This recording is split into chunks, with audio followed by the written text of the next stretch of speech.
Three, two, one. You ready?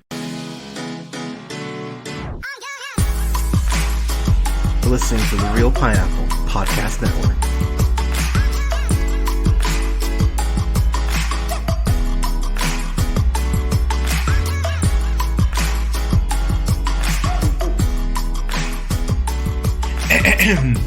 Good evening, ladies, gentlemen, days, and gays. This is the Real Pineapple. This is your humble host, Hunter, here. I've got a review for one of the latest A24 offerings in The Inspection, which is written and directed by Elegance Bratton, who I wasn't familiar with his work. He's done a few things. Back in 2016, he did a film called Walk For Me. 2019, he did a film called Pure Kids, and then he did a visual poem, was an executive producer on it, called Ship. But outside of that, that's all the director has done. And this film stars Jeremy Pope. Jeremy Pope you most likely know from The Ranger, which came out in 2018. So, I don't even know where I really want to start with this. I dig this movie so much. It is going to be an incredibly hard watch for people. It's hard because, you know what? Let me think here. I want to kind of approach this. All right, yeah. So, you know what? Fuck it. I'll get into this. So, as a young black kid when I was 12, 13, going into middle school, I related quite a bit to the main character, Ellis, in the sense of I had enough very bullying white people, for the most part, telling me that I was gay for just having mostly female friends and liking poetry and listening to, Sixpence None the Richer and No Doubt and shit like that. That it really did. 7th grade was really hard. 7th grade was really hard. And I've talked about it on the show before. I don't think, I don't think we, until maybe the last 10 years or so, with the rise of social media and how important it is, for better or for worse, I don't think we have had enough of a conversation until recently about how detrimental social media can be and how detrimental bullying can be. Because, to sound like old man Hunter for a moment, back in my day, you actually had to bully someone to their face. And then MySpace became a thing. And then became way easier to bully people without even, seeing them in person, which is horrifying. And when you think about how people have connected through hashtags like Black Lives Matter and Me Too, just name a couple. But then you see the other side of it, how people go like, oh, you're black, why are you complaining? And oh man, like you're a woman, people have to pay for dinners for you. Why are you complaining? Just the bullying side of people just trying to live their lives and trying to be better. That's where my heart just broke for Ellis, because the bullying starts at home from him. It starts with his mother, Inez, who's played by Gabrielle Union. And it's crazy to me that in this Oscar season, with Viola Davis getting shafted out of getting a Best Actress nomination, how no one talked about Gabrielle Union for Best Supporting Actress. Because, yeah, she's only in the film for about 10 minutes, I would say, maybe 12 minutes if I'm being generous. But Anthony Hopkins is in Silence of the Lambs for about the same amount of time, and he won Best Actor, so why can't Gabrielle Union get at the very fucking least a nomination, let alone the fact that this is the best performance of her career, by far. But I could go off on the Oscars for hours, and you know what? I will save all my venom for my Oscar picks, so we will table that for a later date. But as I mentioned, this goes ahead and stars Jeremy Pope and Gabrielle Union. I really love Jeremy Pope's performance here, and this is another case of someone. I get that the Best Actor category seems like it's always stacked, but when I talk about people of color not having our work nominated and not having our work recognized, it's the fact that it's always the slave shit that drives me nuts. that's where it seems like people always go, oh, we have to nominate him for this. It's like, no, black people can do other shit besides being slaves. And this film in particular, because of the multiple layers in it, this is something that's going to get lost in the shuffle for a lot of people, and it shouldn't. You really need to watch this movie. This is something that, God, I don't think I did a top 20 list. Actually, no, I did do a top 20 list. This would crack my top, 23 films. It's right on the outside of my top 20. But I absolutely enjoyed the hell out of this. So, just jumping in, Ellis is going through a lot. He is struggling. Doesn't know what he wants to do with his future. He's essentially homeless, jumping back and forth between shelters. And so, really kind of running out of options, he decides, fuck it, I'm going to go and join the Marines. So he goes ahead and goes to his mom's house. And Inez is just getting off of work. And the line that just broke my fucking heart, because, he's trying to join the military, so he needs his birth certificate. So, he tells her, look, I just need to get my certificate. I'm going to be a Marine. And so first off, she laughs in his fucking face. She's like, a fucking Marine? I might actually even be quoting her. She just flat out laughs at him, which I went, okay, horrendous start. You're a terrible mom. And then, but then she puts an exclamation point on it and goes, this is it. This is the last remnants of who I believed you could be. And I just went, wow, what a cunt. What a terrible fucking thing for a mother to say. And I do wish we would have gotten a little more flashbacks. I wish we would have gotten a little more, like 5 minutes worth, even a quick little montage of Ellis as a kid and Inez being a mother, because I do think you could have had some really great emotional, dramatic beats by showing him as a kid and showing her just really her disdain for him, because there is disdain from Inez, and that's what's really heartbreaking, is that he's just trying to survive. He's trying to become the best version of himself. He wants to not live in a fucking gutter. He wants to feel like he's important. He wants to feel like that he matters and that he's loved. And so much of that is tied to the fact that his mother doesn't believe in him and doesn't want him. And that is just where my heart just went, God damn, just say you love him. Saying you love someone could mean so much to someone. Whether it's romantic love or just a friend. But my heart just broke for him.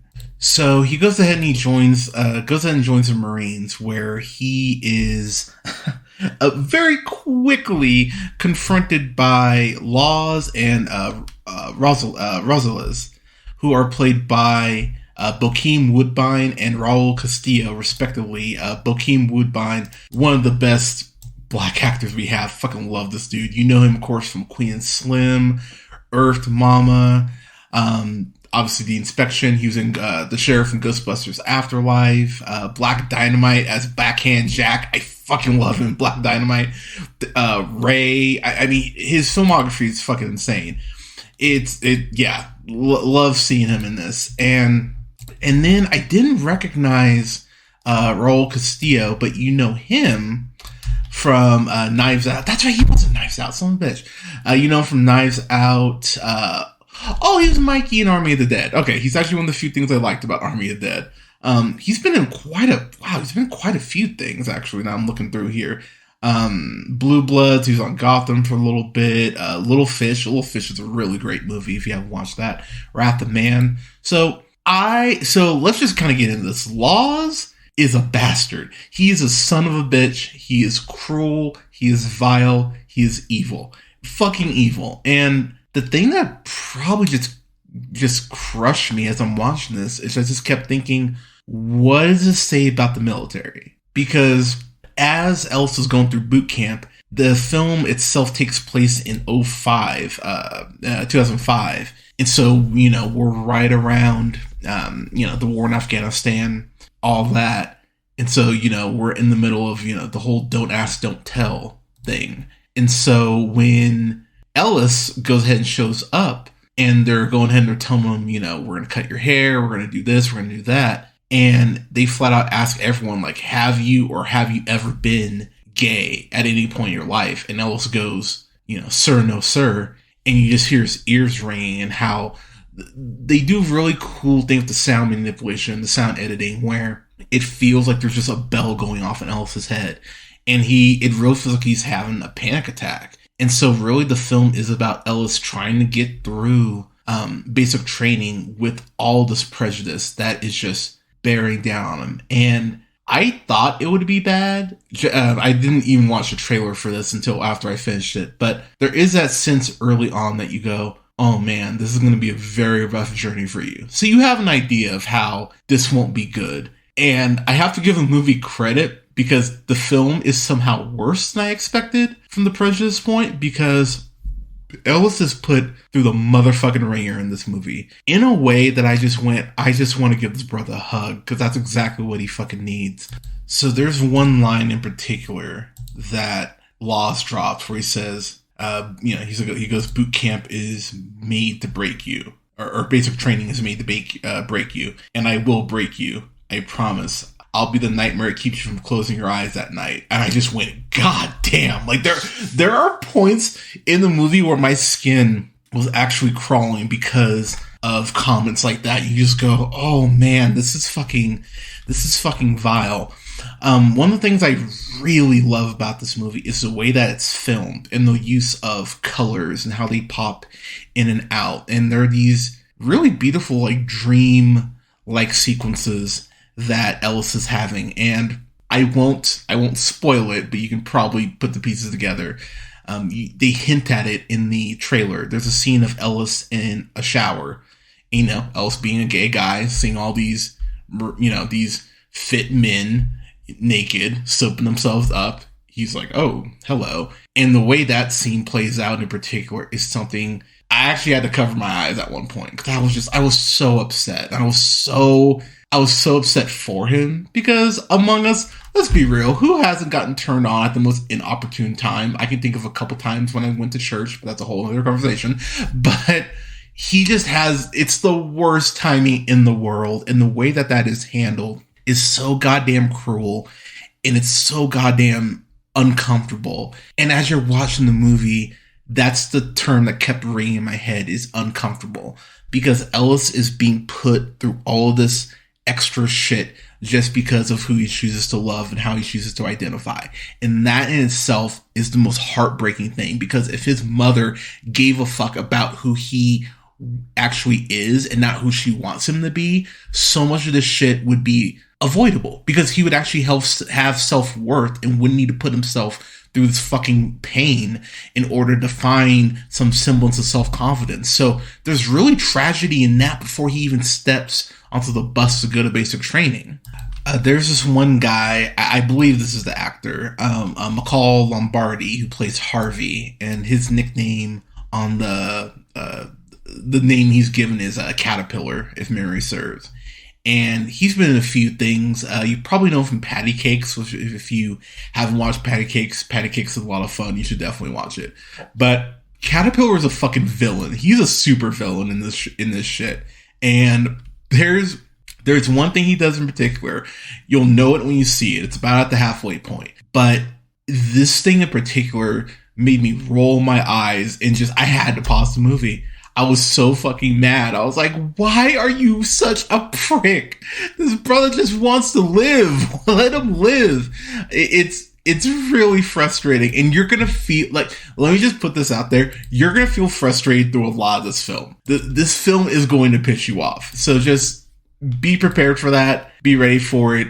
Yeah, you're going to be upset. It's going to hurt you. But it's okay. Sometimes you learn from being hurt. But he in particular was someone I just was like, why are you going out of your way to be such a prick? But I appreciate the fact that we have such incredibly vile villains in this movie. There is a scene, and I won't spoil this one, but there's a scene where they talk to them about diving and about someone drowning, and how someone who's drowning is the most dangerous person in the world, because they're going to go ahead and fight you as you're trying to save their life, which, I mean, yeah, that's definitely true. That scene in particular, that was kind of almost my breaking point. I'm proud enough to say that I think I can get through most films without being too uncomfortable or being like, oh, what the fuck. But this one really tested me, and I have to give the film a lot of credit, for that. Yeah, that was just something I just was not prepared for. As far as the military itself, there is this one moment where they tied the military to God. And again, I don't want to spoil the scene, but it was one of those things in particular that I went, this is so American that it actually disturbed me, because when you think about how certain parties tie God to their political affiliations, I went, oh, yeah, that's gross. You should not be doing that shit. And I will say too, where this film ends up in particular is something that I just went, I love this. I love where this film ends. And again, this is not going to be an easy watch. If you're an ally of the LGBTQ community, I think this will be a hard watch for you. If you're someone who identifies as a member of that community, I will tell you this will not be an easy watch for you. So just be prepared for that. This, ironically enough, would pair as a double feature really well with something like But I'm a Cheerleader. And I'm mentioning my woman crush, Natasha Lyonne, because she's killing it on Poker Face right now. But it's one of those films that would pair very well with that. And I would actually recommend watching something like that after this so that you can laugh a little bit. Because there's not a ton of laughs in this movie. This is just gonna hurt. But getting my final thoughts here, I love the way this is shot. As I mentioned earlier, I love the cinematography. There is this almost David Bowie, like electronica. There's this vibe to it at certain points when the dream sequences are kicking in that Ellis is having and the fantasies he's having. I love when those sequences kick in. It gives it this visual flair that makes it pop from the rest of the film, even though the rest of the film is very well shot. I love the score in this movie. I think the score is excellent, and the performances across the board. I didn't talk about him too much, but Rosales, who's played by Raul Castillo, he is kind of the one person that has Ellis's back, and they have this whole conversation about why Ellis wants to be a Marine, and that scene in particular is one of, if not my favorite scene in the movie. It's just a great conversation in, I think, in the Jeep between the two of them, but I love that conversation, and I'm so happy that bit in particular made the final cut. But again, this is a movie that's hard to watch, so if you're in a mental space where you're not comfortable watching something like this about a gay person that's going to make you mad, and I get that, because that's why I'm watching Watchmen this year and not a couple years ago when lockdown was happening.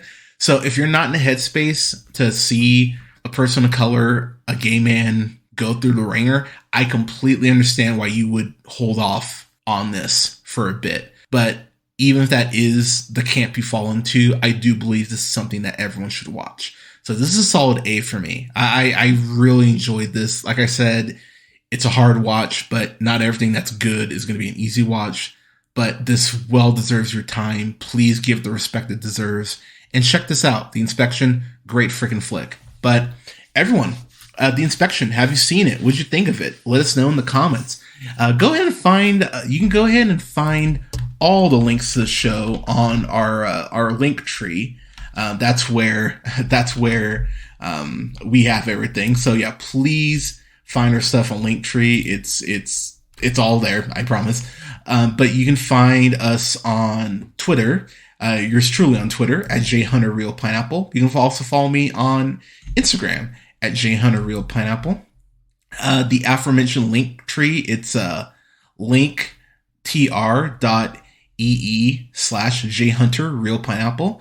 You can find most of my reviews. Wait, I'm not talking about most of my reviews. You can find all my reviews on the Nevada Film Critics Society website. That's nevadafilmcriticsociety.org, and just go under member reviews. You'll see Joshua Hunter there. You can follow me on TikTok at BlackShazam775. You can follow me on Letterboxd at Black Shazam. You can follow me on Twitch at twitch.tv/JHunterRealPineapple.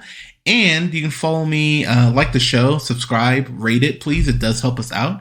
You can find us on SoundCloud, Apple, Google Podcasts, Podbean, Stitcher, iHeartRadio, Spotify, Amazon Music, TuneUp, and Samsung Podcasts, to name a few, at The Real Pineapple. Thank you so much for listening, everyone. We're going to have more reviews coming up for the Black Cinema Showcase, including reviews for Shaft, which I'm so excited to bring that to y'all. I might review Shaft's big score. We'll see if I have time. But we'll have a review up for Shaft. We'll have a review up for Honk for Jesus, Save Your Soul. We'll have a review up for Watchmen. That might go into early March, but I'll let you guys know. But I'm real excited to bring that to y'all. And I'll have a review for Malcolm X as well. I'm so excited to rewatch Malcolm X. It's been years since I've watched that. But everyone, thank you so much for listening. Stay safe out there. And our review for Cocaine Bear is going to get pushed back to next week. So that'll be like weekend of March 3rd. We should probably have that review up. It's snowing here in Reno, and I'm not going out in the snow. So we'll have to wait a little bit on that. But we'll have reviews coming up as well for Creed 3, because that comes out next week. I'm very excited to watch that. So everyone, thank you so much for listening. Stay safe out there. Take care of each other. Give someone a hug today, and we'll talk to you soon.